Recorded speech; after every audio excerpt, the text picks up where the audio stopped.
दोस्तों, जीवन में शादी ना हो पाने की बहुत सारी वजहें हो सकती हैं। इनमें से कोई क्या ऐसी भी एक वजह हो सकती है जिसको सुन के आपको बहुत लगे कि ये मजाक हो रहा है। हाँ, एक्चुअली मैं ऐसी ही एक वजह के बारे में आज आपको इस वीडियो के जरिए समझाऊंगा। दोस्तों, हुआ ये कि कल मेरे पास में एक सज्जन का फोन आया। वो मुझसे काउंसलिंग लेना चाहते थे कि उनकी शादी नहीं हो पा रही, उस वजह से वो डिप्रेस्ड है। मैंने कहा जी, आप मेरे को अपनी date of birth, time and place share कीजिए। आपकी जन्म पत्री देखने के बाद ही आपको काउंसलिंग दे पाऊंगा। तो उन्होंने कहा जी, मैं आपको उसकी वजह अभी पहले ही समझा देता हूं कि उसकी वजह यह है कि मैं जीवन में एक बहुत सुंदर लड़की की कामना रखता हूं जो मुझे मिल नहीं पा रही, जिस वजह से मैंने अब तक शादी करी नहीं। मैंने कहा ठीक है जी, अब आपने इतनी बात बता दी है तो ये भी बता दीजिए कि इस समय किस उम्र तक आप आ गई हैं। वो कहते जी, मैं 38 का कंप्लीट हो चुका हूं और अब 39 चल रहा है। मैंने कहा जी, आप अपनी डेट ऑफ बर्थ मेरे को शेयर कीजिए।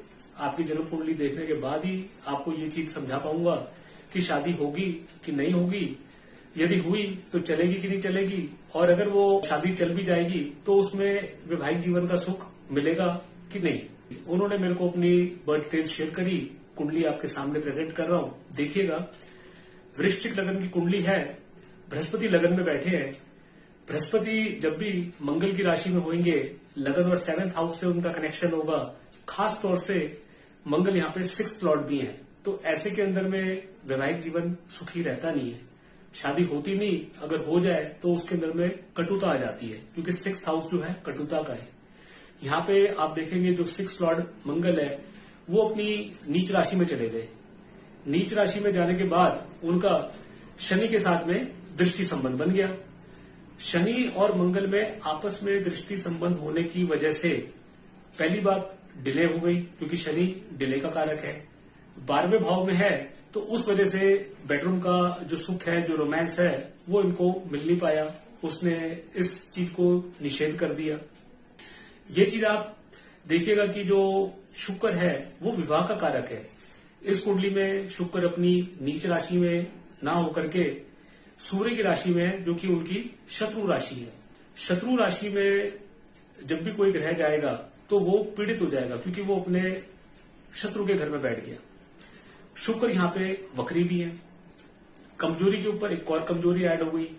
ये चीज दोस्तों आप नवांश कुंडली में भी देखिएगा कि यहाँ पे लग्नेश बृहस्पति 7वें भाव में गुरु चंडाल योग के अंदर में विराजमान हो गए, यानी कि लगन और 7th हाउस दोबारा अफेक्टेड हो गया। जो बुध है 7वें भाव के कारक, वो 8वें भाव में चले गए। इधर एक चीज आप दोबारा से गौर कीजिएगा, रिपीटेशन के अंदर में मंगल और शनि की आपस में एक दूसरे के साथ में जो दृष्टि संबंध है, यहाँ पे दोबारा से वही चीज फॉर्म हो गई। तो डिले मैरिज के साथ में कुछ हद तक ये डिनाइल का भी योग बनता है। और यहाँ पे कोई फाइनेंशियल प्रॉब्लम नहीं है, कोई हेल्थ इश्यूज नहीं है, कोई भी और वजह नहीं है कि जिस वजह से लड़का क्वालिफाइड नहीं है या शादी के लिए काबिल नहीं है। सिर्फ उसकी जो एक जिद है, सुंदर लड़की की मन में कामना है। जितनी भी लड़कियों से अब तक वो मिला, उनमें से वो सुंदरता तलाश करते जा रहा है, और इस वजह से अब तकरीबन 40 साल की उम्र तक ये पहुंच चुके हैं, और अभी भी इनके मन में से ये जो ख्वाहिश है वो जाती नहीं। दोस्तों, वजह कोई भी हो, चाहे वो बीमारी की है, चाहे वो पैसे की है, प्रोफेशन की है, किसी भी बात की कोई वजह हो। जैसे इस केस के अंदर में वजह बनी एक सुंदर लड़की कि एक सुंदर लड़की पत्नी के रूप में जीवन में मिल जाए, जो अब तक मिल नहीं पाई, उस वजह से अब तक शादी हो नहीं पाई। दोस्तों, ये सारे योग जन्म कुंडली के अंदर में जन्म से बने हुए होते हैं कि कुंडली में प्रॉमिस क्या है, डिले मैरिज का या डिनायल मैरिज का। डिले में तो मान लिया कि कुछ देरी के साथ में शादी हो भी सकती है।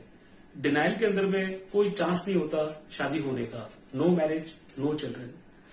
आज की वीडियो से ये जो कुंडली आपके साथ में डिस्कस करके मैंने जो योग समझाए, ये पैरामीटर्स कई सारी पत्रियों के अंदर में अप्लाई होंगे, जहां पे भी आप देखेंगे कि डिले मैरिज तक बात जा रही है। जब उसके अंदर में आप पाएंगे कि अफ्लिक्शन और भी ज्यादा बढ़ रही है, तब वो डिनायल ऑफ मैरिज का केस बन जाता है। अपने हर वीडियोस के जरिए आपके सामने एक ऐसे ही इन्फॉर्मेटिव हॉरोस्कोप्स के साथ में केस स्टडीज डिस्कस करते जाऊंगा। यदि आज का वीडियो अच्छा लगा हो तो इसे लाइक और शेयर कीजिएगा, और मुझसे कोई कंसल्टेशंस की आवश्यकता हो तो अपने नंबर्स आपके साथ में शेयर कर रहा हूं, कभी भी आप लोग मुझसे कॉन्टैक्ट कर सकते हैं। थैंक यू, नमस्कार।